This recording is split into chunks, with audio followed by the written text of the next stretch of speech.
എന്നെ കാണാൻ കൊള്ളില്ല, എന്നെ ആരും അംഗീകരിക്കുന്നില്ല, എനിക്കൊരു കഴിവുമില്ല, ഞാൻ ചെല്ലുന്നിടത്തെല്ലാം തോൽവിയാണ്.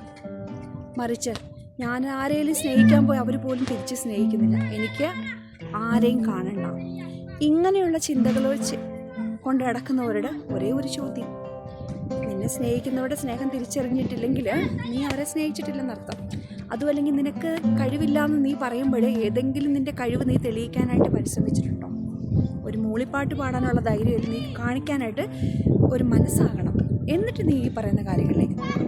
ഇനി ഞാൻ പറയുന്ന കാര്യം ഒന്ന് ശ്രദ്ധിച്ച് നോക്കാം. ജീവിതത്തിൽ വിജയിച്ചവരാരും എല്ലാം പൂർണ്ണമായിട്ട് സർട്ടിഫിക്കറ്റ് കൊണ്ടുവന്നല്ല ഈ ഭൂമിയിലേക്ക്. അവർക്ക് നമ്മളെപ്പോലെ ഒരു ജീവിതമുണ്ടായിരുന്നു.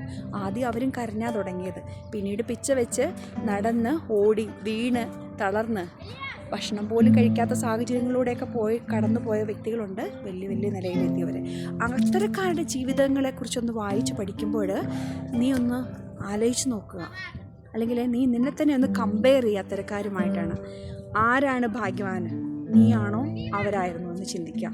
അപ്പോൾ നീ ഇപ്പോൾ ഏതവസ്ഥയിലെത്തി, അവരിപ്പോഴേതവസ്ഥയിലാണ് എന്ന് ചിന്തിച്ചു കഴിഞ്ഞാൽ അവിടെ ആ ചിന്ത കൊണ്ട് വരുന്ന ഒരു മാറ്റമായിരിക്കട്ടെ നിൻ്റെ ജീവിതത്തിൻ്റെ തുടക്കം കേട്ടോ. തോറ്റു പോകരുത്. Stay blessed.